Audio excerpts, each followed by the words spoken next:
This video will look at autism spectrum disorder. You'll find free practice material, including multiple choice questions, flashcards, and case scenarios available through Wizdolia that gives you feedback as you answer on what you got wrong and why. Find the link to the autism set below. Autism spectrum disorder, or ASD, is a neurodevelopmental condition classically characterized by social interaction and communication difficulties with restrictive, repetitive behaviors and interests. As the name suggests, a spectrum of different presentations is possible, ranging from severe disability all the way to cognitive strengths.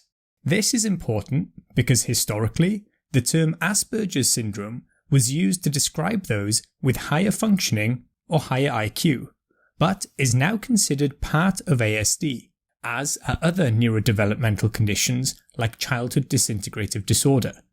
And it's worth noting, ASD is now becoming increasingly seen as an example of neurological and cognitive variation between people.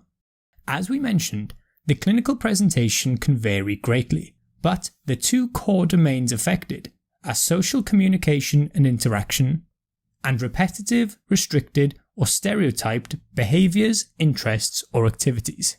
In children, the manifestations depend on the age as well as the domain involved, with over 80% of affected children displaying signs of ASD before 24 months.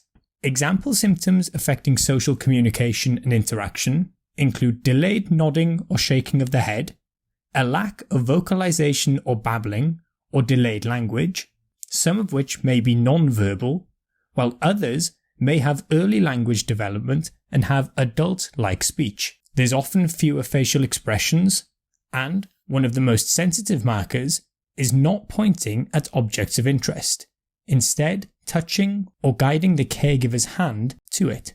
This may be because of what's termed mind blindness, or a lack of theory of mind, where people with ASD are not able to imagine what another is thinking, and so the child cannot imagine that someone else would understand what was being indicated by pointing. Examples of restricted, stereotyped behaviour include repetitive movements like flapping, becoming distressed beyond expected with a change in environment, or extreme under- or overreaction to sensory inputs. Another is not playing games like peekaboo or not playing with other children. Regression of language before 3 years of age is also considered a red flag for possible ASD, and regression above this age would warrant investigation for an alternative cause. In older children or adolescents, manifestations can include frustration making their feelings known, often with emotional outbursts, restricted and ritualistic approaches to eating and drinking, and difficulties forming friendships.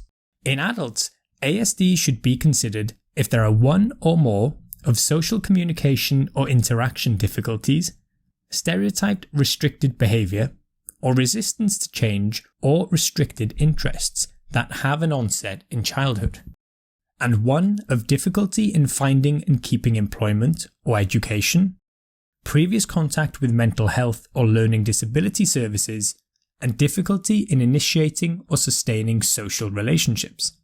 Often, adults with ASD will present during times of stress in their lives. Overall, over time, people will often learn to mask their ASD, especially females, and of the people with ASD, 40 to 80% will have an intellectual disability, and often there is an uneven cognitive profile, where people are relatively stronger or weaker in different cognitive tasks. Roughly 20 to 30% will also have epilepsy. The exact pathophysiology is not currently known, but it is thought that ASD is the result of a combination of factors, one of which being genetic influence, with 50 to 80% heritability, which is the proportion of the variation that can be attributed to genetic factors. However, most children with ASD do not have an affected relative. Around 10% are linked with genetic syndromes, like Fragile X syndrome, tuberous sclerosis, or Down syndrome. Prevalence is estimated to be 1 to 2%, with it being around 4 times more common in males than in females. However, it's considered underreported in females, possibly due to differences in presentation and severity, but also because screening tools may be less accurate in females. Other risk factors include sodium valproate exposure during pregnancy that appears to be dose-related, increased maternal and paternal parental ages, and prematurity.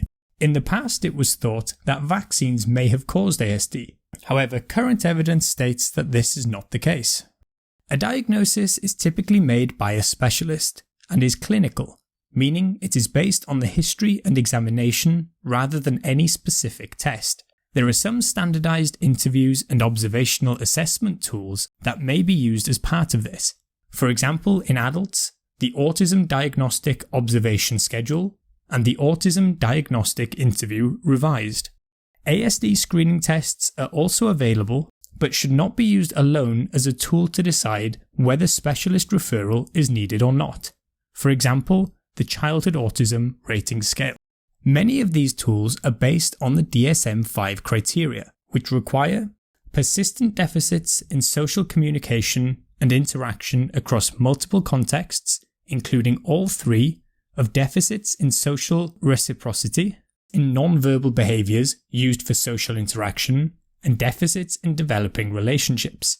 There must be restricted, repetitive patterns of behaviour, interests or activities, with at least 2 of stereotyped or repetitive motor movements, inflexible adherence to routines or an insistence on sameness, restricted fixated interests with abnormal intensity of focus, or hyper or hypo reactivity to sensory input.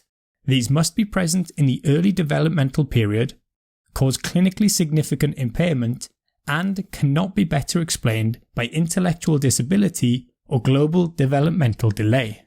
Children with social or communication difficulties should receive a hearing test, and a full neurological examination with measurement of head circumference is also done, as there is an association between macrocephaly and ASD. As we mentioned, conditions like Fragile X and tuberous sclerosis commonly feature ASD, so children with ASD and intellectual disability or dysmorphism may undergo further genetic testing. Treatment and management involves maximizing the function and quality of life of the individual and supporting their families or carers. Management is generally delivered through a multidisciplinary approach, and also often included are the parents or caregivers. It's important to remember that the needs can vary greatly between individuals, but also can change within that individual over time. Applied behavioural analysis is an approach where behaviour is analysed and subsequently matched with appropriate strategies tailored to suit that individual. This approach involves teaching skills with small, progressive changes over time, including in cognition, communication, self-care, and even employment support. Speech and language therapy is also frequently used and can feature a range of communication methods, including speech, pictures, and speech-generating devices. In some cases, physiotherapy and occupational therapy are useful, particularly in those who have deficits in motor function, planning, or sensory processing. Pharmacological therapy is not typically used for core features of ASD, but in cases where there is no response to behavioural techniques, antipsychotics like risperidone or aripiprazole may be used, and associated disorders like depression, anxiety, OCD, and insomnia may benefit from pharmacotherapy, usually alongside cognitive behavioural therapy. Dietary modification has not been found to produce a significant benefit.